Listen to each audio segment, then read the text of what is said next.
Hey guys, welcome to BACKtalk, the premier podcast from Successful Black Parenting Magazine, featuring in depth conversations and expert insights on crucial topics for Black families.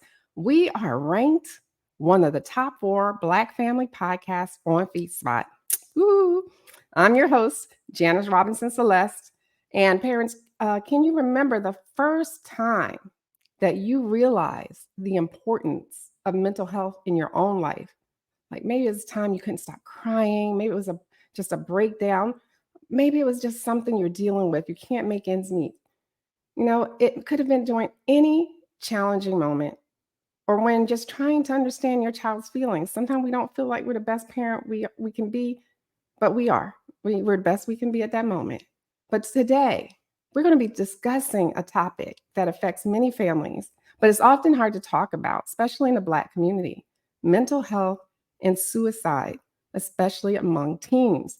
But before I begin, I would like to issue a trigger warning because this episode will cover those sensitive topics and it may be distressing to some. If you or anyone you know is struggling with these topics, please reach out for support and let's dive into this important conversation on how we can better support our teens and each other in mental health. Here we go.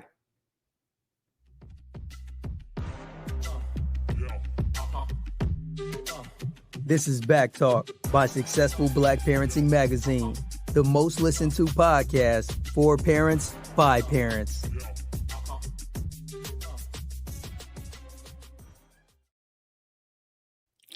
Hello, everyone. Thank you for tuning into BACKtalk by Successful Black Parenting Magazine, your go-to podcast talk show for parents.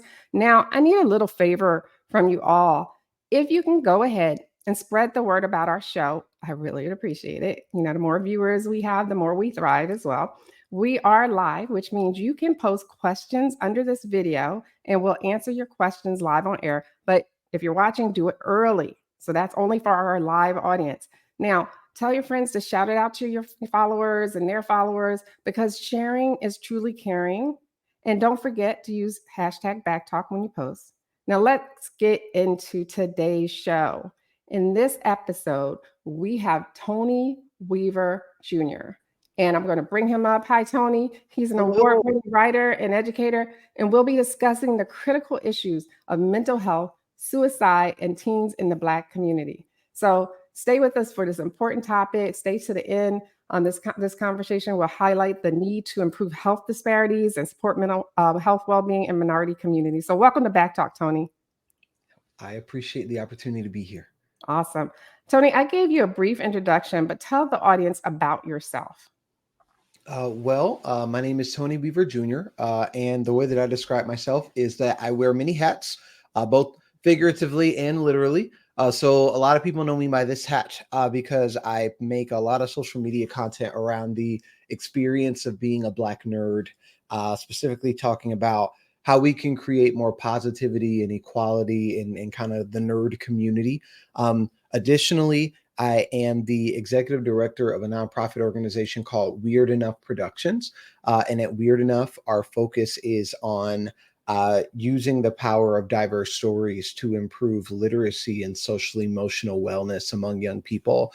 We work with about 1.4 million students across the US using original diverse comic books in order to drive positive impact for both literacy and for their mental well-being. I'm a voice actor in anime and video games, but I think the hat that came first is I'm a writer, I'm an author, and I have a book called Weirdo that I call the Nerdy Kids Instruction Manual for Self-Love and Self-Confidence that's releasing on September 17th. So that's a little bit about me. Wow, we need that. We really need that. And from one nerd to another, I'm so happy to have you on the show because I've been a nerd all my life. People sometimes don't believe me, but I really am. If you get to know me, you know exactly kind of things that intrigue me. And it just usually doesn't fit what people think my character is going to be. So I'm not that person you put in a box. I always tell people that. I feel you 100%. I think there are occasions in which people have limited views about what we're capable of being and who we can be, what the possibilities are for us. And nobody ever really gives you an instruction manual for how to stop someone else's possibilities from limiting you. So it's it's a difficult but worthwhile thing to learn. Right. Now, I love your positivity. And I know you have a story about your personal journey with mental health and how it shaped your perspective on its importance. Can you tell the audience about that? Yeah. So Weirdo is a graphic novel memoir. So it is a bar for bar retelling of some of the highlights across my mental health journey, things that I learned as a nerdy Black kid growing up in Atlanta, Georgia. I think that mental health is really important for me because I'm very open about the fact that I'm a suicide survivor. When I was younger, I struggled significantly with loving who I was, understanding that the things that made me different were positive things and not liabilities. The story that I always reflect on is that when I was younger, because of the things that made me different, because of the fact that I kind of looked at the world a little differently, I was a little whimsical, if you will. I felt deeply isolated from my peers, and this was kind of exacerbated by the fact that I was moving around from school to school a lot because my mom was trying to make sure I had access to the strongest education opportunities possible. So, as a young person, this constant movement, plus me feeling left out in general, created this perfect storm for negative energy to kind of take place in my life. And in that time of darkness, I felt like my existence was one that didn't have value. I told myself that if I was struggling with connecting with people and making friends at every school that I went to, then obviously the common factor among all of these things is me, and that the problem must have been me. So as a teenager, I attempted to end my own life because I felt like that would solve all the problems. There was not I didn't necessarily have the mindset to process and parse through the emotions that I was feeling.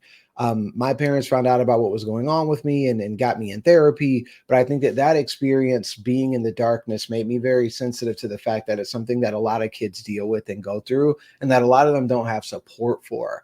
So as a storyteller and as a creator, everything that I write is made with the intention of finding those kids that are in the dark and helping them get home safe. Oh my gosh, that's a amazing story. Now, let me ask you, can you think of maybe one thing that might have made a difference when you changed from school to school, and making friends and things like that? What could have made a difference, you think? Is it one thing or is it a combination of things? So I think it's always a combination, but if I reflect on it and say, if I had the opportunity to change just one thing, what would help? What I always reflect on are my teachers. I think something that I'm sure you've discussed on Back Talk before is that not all teachers are educated and trained on how to properly support Black kids. Uh, Mhm. and like I said, I grew up in Atlanta, and the joke growing up in Atlanta that I told was I remember explicitly being in history class and my teacher saying Black people are 13% of the population, and me being like, really? Because really, are we? Because in Atlanta, it Yeah. certainly doesn't feel like that. In Right. Atlanta, it's like, oh, I didn't know that. But I found out very quickly when I got moved to a school. It took me 2 hours of Atlanta traffic and 3 buses to get to every morning. Where it's like, oh, yep, I'm definitely a minority. I get it. Mhm. I feel it. And in that moment, I was kind of put in classrooms with teachers that were very skilled at their kind of subject matter, but what they weren't skilled at was uh, how to navigate microaggressions, how to navigate racist bullying in the classroom. And also, they weren't necessarily skilled on how to combat their own biases as well. And as I look back on it, I think that those kind of institutional faux pas made things a lot worse. And if there was a teacher in my life uh, that noticed what was going on with me, or in some way decided to make sure that their classroom wasn't a place where racist bullying could happen, I think it would have made a huge difference. Wow. I mean, teachers can make or break students. They really can. They can make and break your mental health as well as how much you love a subject or not. Yeah. It's just the power there. And I think you would do really well. And you probably already have this on your marketing plan, is to speak about your book at different teacher conferences, in that particular subject of how they can do better. That they're doing, we know they're hanging on by a thread and they're underpaid, but the students need you and they need this information. So I hope you get it. Education is really near and dear to me. Yeah. My mother is a public educator. She went from being a math teacher, assistant principal, regional superintendent, and now the chief equity officer at the second largest school district in the state of Georgia. Black child. So the joke that I tell is that I definitely grew up in the education space, and because of my mom, I got to see both sides. My mom is a very inspiring person. She motivates me in many ways. And what I say is that through my mom, I got to see what happens when a building has an equitable leader at the head of it, someone that cares about all kids, someone that's focused on making sure all kids have a positive education experience. And I got to be on the receiving end of what happens when there's not a visionary like that in place. I was on the receiving end of what happens when that standard of excellence is not there. So I do a lot of work working with teachers, sharing that experience, and kind of trying to improve things. Well, and you know what? Obviously, as we say, she raised you right, because you have a great head on your shoulders, sir. So tell your mom I said kudos on that. Will do. I love moms. Moms are great. All right. So what are some common mental health issues that preteens and teenagers face today, especially in our community? Well, I think we got to give the context, right? So suicide, depression, and anxiety rates are the highest that they've been among young people since we've started measuring, just in general. They're the highest that they've ever been. Among Black kids specifically, they're raising disproportionately fast. So it's bad in general. Black kids have it really bad. And the additional stat that I'll add is that for the first time since we started measuring this, we are seeing suicide attempts among young Black girls outpacing that of their male counterparts. So in general, youth are struggling with what I personally consider a mental health crisis right now. Absolutely. Yes. But additionally, in the Black community, there are some especially difficult things happening. And I think it makes sense when you put it in context. You think about like things were really bad before COVID in general. However, you add distance learning into the mix. And we, for Black kids, distance learning looks a little different depending on what income level you're at. It's like I share a room with my two brothers, and now we have to do distance learning. I don't have an office or like a desk to go to. I'm just in my room with my two brothers for hours a day, and you expect me to be able to focus, and that's really difficult for me to do. We did a lot of work with one of our partners, AT&T, on closing the digital divide and making sure that during distance learning, kids had access to technology and learning tools. But on top of that, for Black kids during 2020, not only do we get distance learning, we also get George Floyd. So I get stuck at home. I can't go anywhere. I'm isolated from my community. A lot of people use media for escape. And when I turn on TV to see media to escape, what I see is someone that looks like me being killed by police, and people telling me that it was his fault and saying all these horrible things about him and that he had these drugs in his system and that he did it to himself. What does that do mentally to the mind of a young person? Nothing good. So these issues, the kind of big bucket items like suicide, like depression, like anxiety, they're difficult. What we're noticing right now as well is that young people are expressing feelings of loneliness, feelings of hopelessness. There's not connection. And not only is there not connection, there's no optimism that things will get better or improve. And I think a root issue for a lot of these problems comes from the fact that we don't really teach kids how to build or develop positive mental health or a positive sense of identity. I remember when I was younger, my dad would read me a lot of children's picture books that would be filled with all these positive messages. So if I think back, there was not a day where my dad wasn't in front of me with a book like, "Be yourself, son. Love yourself, son. You're an amazing human being." And all that stuff is good. Like that's fine and dandy, and I support it. But a lot of times we think about mental health for kids, we think about it in terms of like when they're 3 to 7 years old. It's really easy to go, "You're amazing," and just kind of throw that at them and let them sit with that. It's difficult to go, "Someone called me a slur today, and I don't know how to process that information at all." We can't really just, "Well, you're amazing. You're a great human being. Love yourself." We got to give actionable tools to help kids develop a sense of identity, and also active tactics in order to protect that sense of self when it's challenged, because it will be. Absolutely. Absolutely. And you know what? I'm just going to touch on some of those points because I feel them. And what people don't understand, from students to the workplace, is that when things happen to people like George Floyd, we carry that around. Every time something happens to a Black person, we don't forget it. We know it could have been us. So we carry that sadness around every time it happens, and it builds up and it builds up. So if you think we forgot about it and that it's not here, no, it's in our soul now. You put it in our soul. And just the other thing, you made me think of something, because we covered COVID quite extensively and how schools should actually be teaching almost like a homeschool situation. But then you made me think, what if they have more than one kid and they only have one computer? How do they do that? And they have to be online at the same time. So we didn't have all those accesses. And I wanted to ask you, how much do you think that being online 24 hours a day now has contributed to that mental health crisis that we are experiencing? I mean, it has, how do I put it? I'm really split on it. It's difficult for me to give a completely nuanced view because there's just so much information to process in that category on that subject.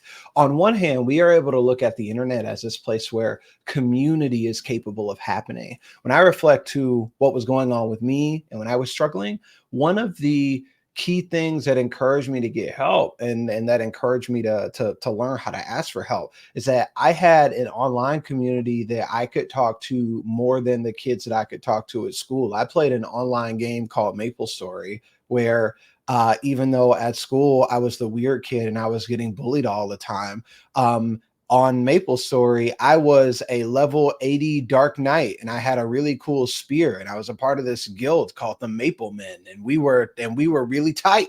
We were close, and they noticed what was going on with me.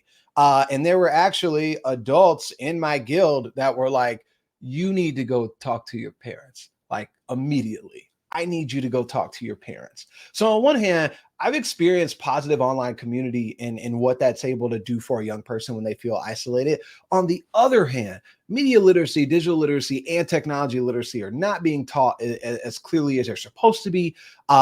The rise of social media, self-comparison, sacrificing who you are for likes and engagement, some of the negative examples and talking points that are being subtly communicated to kids via these streamers. Like I go to schools to sit down and talk, and I've got 13-year-olds saying Andrew Tate stuff to me, and I'm like, that shouldn't be. Mhm. I don't know how you got a hold of this.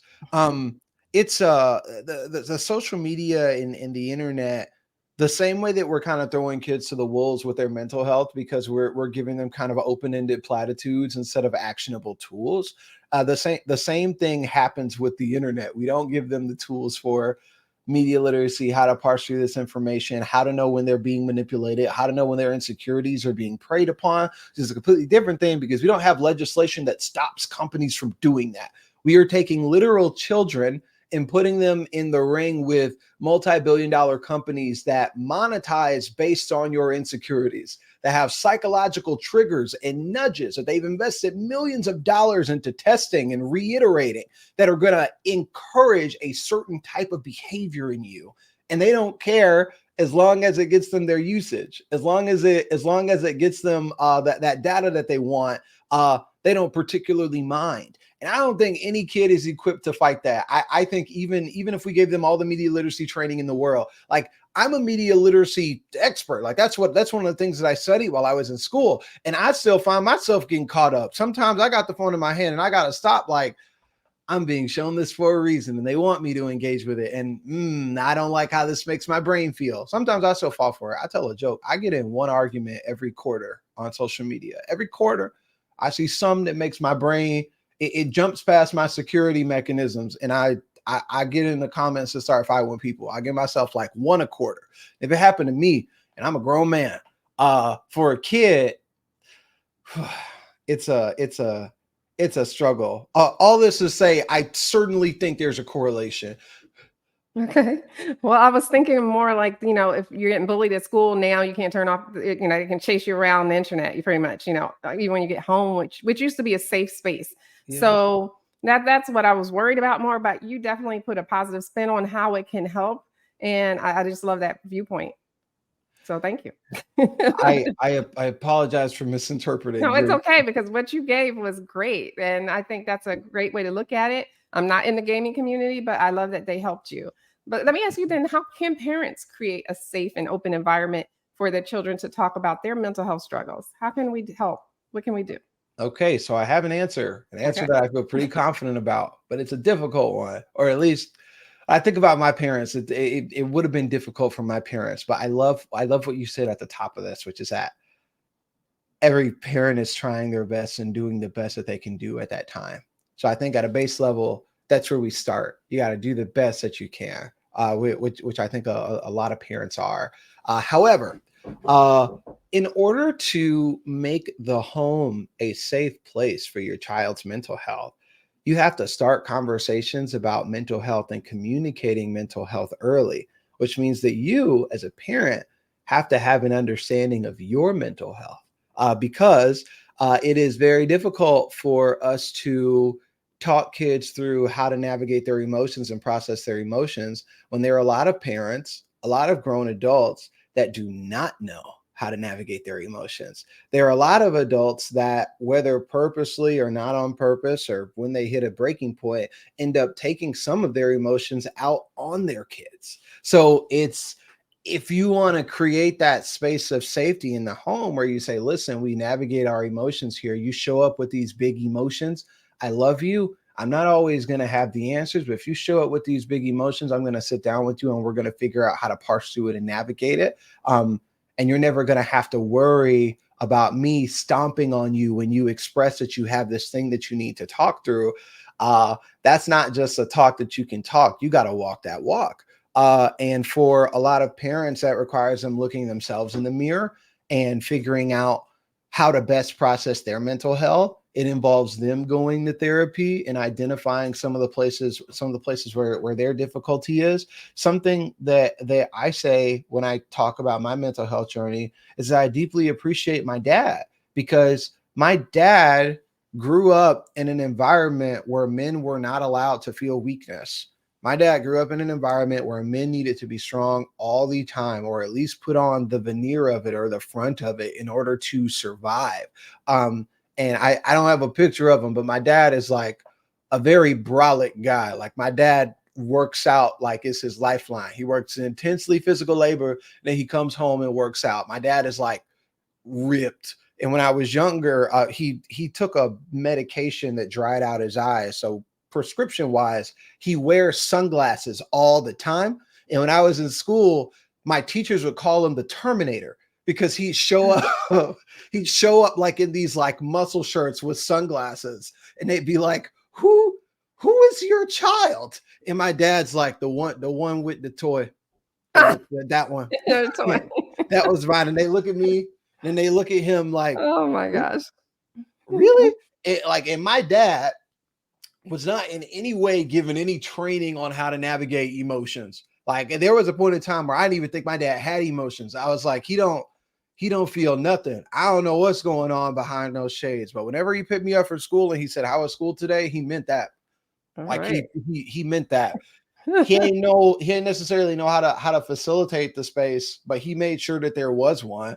I may have given him an answer a handful of times that he truly did not know what to deal with, but he never stopped asking. And he meant that. And I always knew that he meant that. So long answer, but you got to create, in order to create the space in your home for your kids, you got to create that space for yourself at first. And that might involve attacking some biases. As a parent, you can't get in front of your kid and say, I love you unconditionally, and I'm here for whatever you want to communicate. But in the back of your head, you're like, I don't want to see that boy crying. That boy better not be crying. Yeah. Don't be soft on me. You can't do both. You kind of got to reach a certain place in order to provide that for your kid. Well, good for your dad, number one. I think him coming up there and supporting you like that, 100%, that's awesome. We need more dads like that, for sure. Yeah, For my sure. dad's pretty cool, I gotta Yeah. say. All right. What about warning signs? What are some warning signs of mental health issues or suicidal thoughts in teens that parents should be aware of? Like, what are we looking for? I think every kid's gonna react differently, but it starts with knowing what the baseline of your child's behavior is. If I know how you behave at a base level, then I know I'm gonna know when something changes. It's a question that I get a lot. What do I look for? And honestly, I say the thing that we look for is not the negativity in the child's life. We look for the positivity in the child's life. How does your child look when they light up? When they're really happy, when they're really having fun? What are they doing? Who are they talking to? What are they talking about? And kids are a little finicky. It's like that scene in Toy Story. This is your favorite toy, and then you get that new toy, and you're like, I don't want to play with you anymore. Kids are a little finicky. The things that bring them joy kind of move from time to time. It's Yu-Gi-Oh! One week, it's Beyblade the next. Things kind of move and they jump around. But paying attention to that stuff, what brings them joy? I'll give you context for what happens when that joy isn't there. What happens when that joy shifts?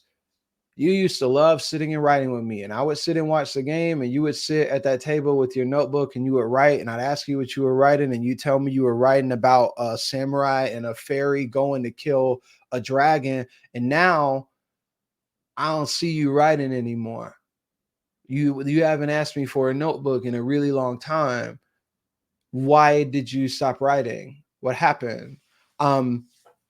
I think recognizing those positive things and those positive things will give you insight for what happens when they're not there.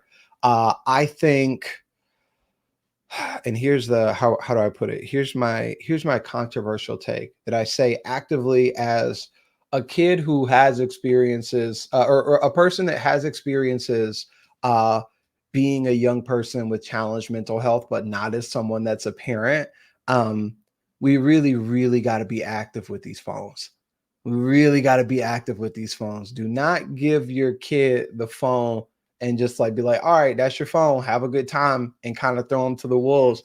There needs to be some form of supervision or conversation that happens before they receive that device about, hey, this is something that I'm giving you for communication. Things are a little dangerous out there. So even though it's your phone, I am going to be with you. Understand that your activity on this device is something that I will see and have access to. I'm going to do my best to give you a modicum of privacy, but that privacy does not come before your safety. As your parent, that's something that I need to ensure. So with the technology, you can also kind of tell, who are you watching? You got Andrew Tate. Who's this guy? And then you go look, and he's like, all women are thoughts. And you're like, oh, this is horrible. It's horrible. Put that down. What are you, what are you doing? You sitting in the car and your kid calls somebody a slur or like some word, and you're like, where'd you hear that from? I don't know. Aiden Ross, probably. I think that type of stuff. The signs to look for are knowing what the baseline is and when your child starts to change, not grow, but change. When something starts to shift for the negative, though, I think those are the things that you look for. Wow, I love that answer, because you do have to pay attention. I like that you pointed out what their joy looks like, and then what's the opposite of that. And if that's what you're starting to experience, maybe to look a little deeper. So that's awesome. Instead of giving symptoms, that's absolutely perfect for parents to relate to. So thank you again for that. But let me ask you this, because you talked about media, I saw in one of your bios, and how do media stereotypes affect the mental health of young people, particularly those from minority backgrounds and Black kids specifically? So I think it looks a little different now because thank God there are so many Black creatives working to create a space where positive representation is shown and seen. So I have people that I really deeply look up to, like Donald Glover, like Issa Rae, that are kind of working in creating positive representation, stories where Black kids can be anything. However, I think that media in general has a tangible effect on the way that people see themselves and the way that people see the world. So depending on what they're exposed to, depending on what they're engaging with, the data, if you look at George Gerbner's cultivation theory, the core thing that it posits is that the more time a person spends living in the media world, the more they believe the world around them is like the world they engage with in media.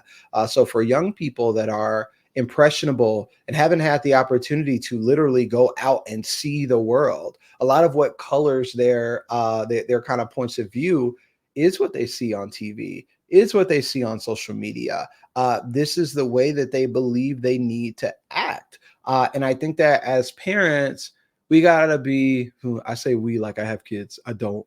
I think that parents need to be mindful of what their kids are consuming, and not even necessarily in a way that they're policing it, but in a way that they're talking to them about it. So I'll tell another story about my dad. I don't feel he's gonna listen to this and go, "You ain't tell me all that." I don't think he's heard this one. But my dad, like I said, educator mother.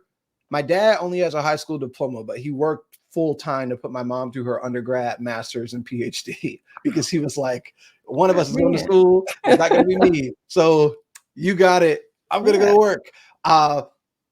But he really cared about education, right? So my dad was really focused on making sure that I was reading. So my dad had to take me to Borders, and he knew that I would be in the manga section, all these books that you see behind me.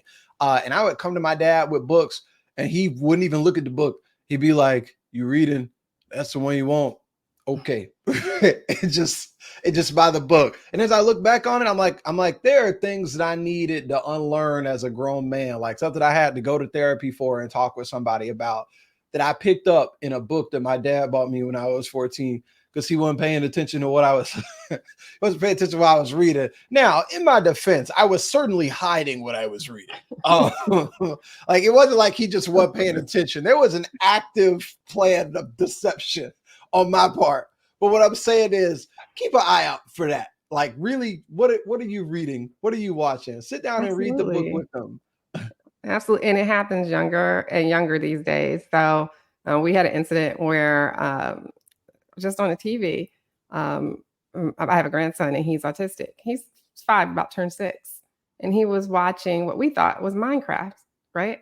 But he was watching grown men playing Minecraft and they were cursing all through it. Yep. And I just happened to be next to him and I didn't even know YouTube was on his television. All right. So I was like, what are you watching? And he can control anything, he has that mind, just goes. And so he said, they said a curse word and it was like MFer. And no, I'm gonna kill you, MFer, or something like that. And I went, what? And I'm listening. I'm like, no. And then because he's smart, I tried to block it, took the YouTube off. Something told me to put the pin in since that was an option. Soon as I turned around, he grabbed the remote, tried to download YouTube again. And just because of the pin, it would not work. So it happens younger and younger. You don't know what they're being exposed to. You really have to sit there with them. I tell parents all the time, don't leave the computer in their room. Have it in a open space where the family can hear things in an earshot. So yes, younger and younger. Absolutely. Now, I wanted to ask you because I was a high school teacher. And I remember one of my students coming to me and saying they wanted to know if they could talk to a counselor. They really wanted to get mental health care because they were having suicidal thoughts. And I said, sure, I can take you down to the counselor. He came back to me and said their parents refused to talk to the counselor, refused to get him any mental health care, and that he has to talk with their priest, and that's all they will allow. What do you feel about that? I think it goes back to what I said earlier about how we have to fight our own biases. Uh, that story hurts my heart to hear. Uh, I grew up in the church, very much am still there. My parents had me in church every Sunday. But when it was expressed to them that I might need therapy or that I might need that mental health support, they were immediately like, okay, where do we go? Where's the therapy? Is there a therapy store? Is it like Walmart but with therapists? Where do I go? What do I do? How do I find this person?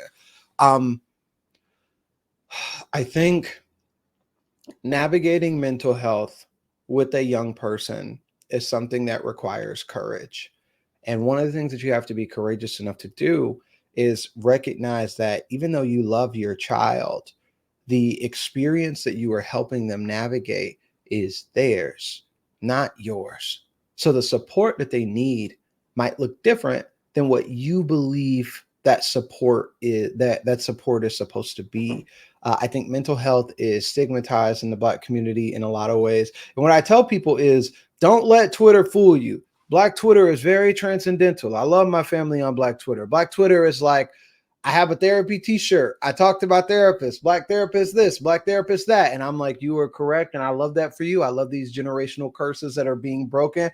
But outside of Twitter, um, if I go to Atlanta, like in Latonia, where I grew up, and you talk to the average parent, they are not in therapy. And you tell them, hey, you consider taking your kid to a therapist, they probably say something like, what happens in this house stays in this house. That ain't nobody else's business.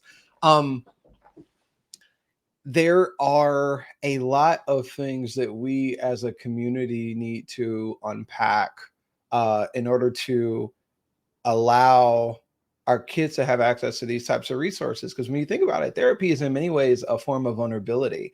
And we grow up in a society where it is not always okay to be vulnerable.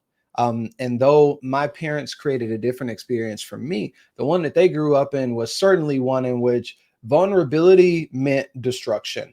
Vulnerability meant failure. And I can't fail because the way that the poverty cycle works, I only have to slip up one time in order for me to end up in this cycle again and deal with all this stuff. So my parents, as an act of survival, learned to be very buttoned up. I cannot make mistakes. I cannot falter. There's a life that I am trying to build for my child. Therefore, I don't have time for this. And they kind of shove it away and put it away. But we gotta see the beauty in vulnerability. And I think it's certainly something that starts with the parents, but before we get to the child. Yes, indeed. Now, you said your parents, when they recognized something was not quite right with you and you went to them and you talked to them, they were looking for like the Walmart of therapy. Yeah. Are there different steps that parents should take when they know or suspect their child is having suicidal thoughts?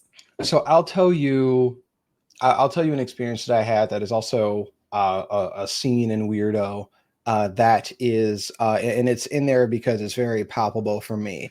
I didn't tell my parents that I was struggling with my mental health at all until after I had already attempted suicide.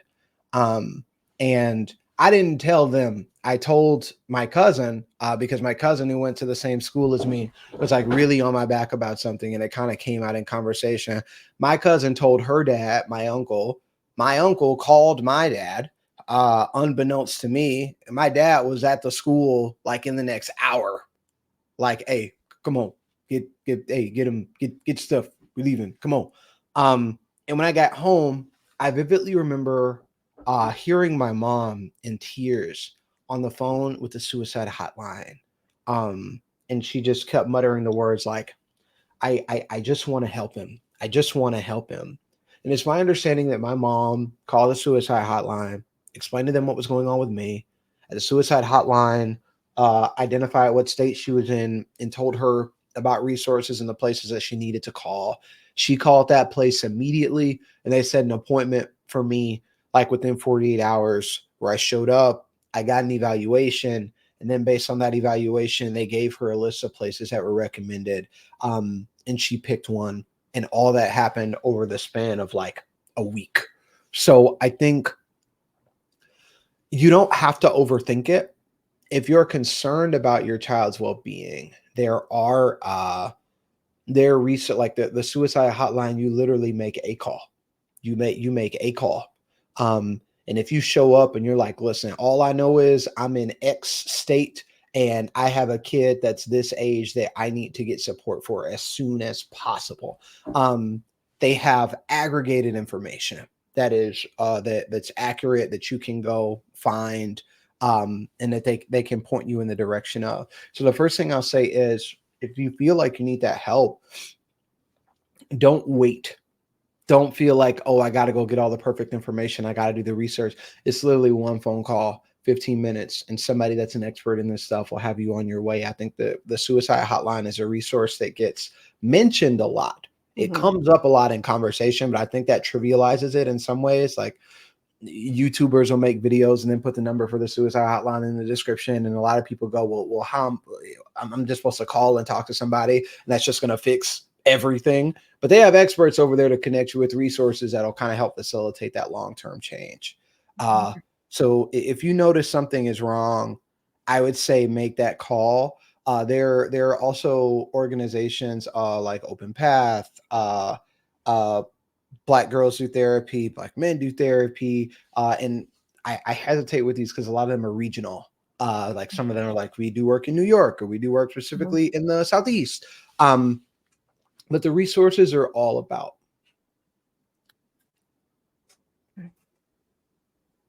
Okay. Well, I want to just say I'm so glad that your mother got on and called the suicide hotline and got you help, because Tony, you are a national treasure to the Black community, the information that you are providing. So thank God for your parents paying attention, for you going to your parents and, getting connected with the online community who helped you out, because the Black community needs you. So I just want to make sure you understand that. And because we're running out of time, though, Tony, I want you to tell the audience more about your book. Yeah. Tell us about it and where to find it. I've been talking about Weirdo. It is a middle grade graphic novel that, like I said earlier, I call it the instruction manual for self-confidence and self-esteem. It is a retelling of my story, overcoming suicide and learning to love all the things about me that are different. And it's my goal that it will be a step-by-step actionable guide for young people to read and find their own self-love, move towards their own self-actualization. It's being released on September 17th. And it's available in Barnes & Noble, Amazon, Target.com. If you go to Bookshop, you can pre-order it at your local bookstore. And what we're asking people to do is pre-order, because pre-orders have a tangible impact on the way that a book shows up. We got some news a few weeks ago from a major book retailer that said that they were not going to be stocking the book at launch. And the best, I didn't receive a reason, but the best approximation that I can make is that since I'm a debut author, they don't know me. They're like, Tony Weaver Jr., I don't know that guy. I don't understand that guy. I don't know if this is going to sell. So pre-orders are huge in helping understand the demand. And I feel like for kids and for parents, but for Black kids and parents in particular, there is a demand for books that talk about mental health, for books that tackle the negative issues, but are also very positive in nature. Weirdo is a positive book. It's a triumphant story. And it's my goal that for any kid left in the dark, it'll be a lighthouse for them to help guide them home. And I'm doing everything that I can on my platform in order to drive that. But ultimately, if I can't get it on a shelf for that kid that's outside of my network, outside of this network, that needs it, I need it to be staring at that kid on the shelf when they walk in the store. And that's kind of what I'm working towards. We're asking people to pre-order. All right. You hear that, everyone? Go get the book. Make sure you pre-order it. Give it to your kid and help them out. You never know. I mean, it's hard out there for kids now. High school kids have so much on their back, so much more than even when I was going to school. And I worked a part-time job while going to school, but they have so much going on. So hopefully your book can help them out. I want to thank you so much for coming on the show. You've been delightful, absolutely delightful. So thank you you. so much for your time. No, I hope to talk to you again soon because I think you have so much information. I only got to ask you like half of my questions because you're just so intriguing. So you got to come back, okay? Will do. Promise? Okay. All right. I will be here. All right. Sounds good. All right, everyone. Well, thank you, everyone, for listening. And a big shout out to all of you who are tuning in every week with us. And I want you to make sure you go and follow us on successfulblackparenting.com. We have such great information there. We want to hear from you, want to see you, want to get feedback. The more you engage, the more we all can thrive. And we'll be back next week with even more. I want to wish you all the best and much success. Take care and thank you for listening.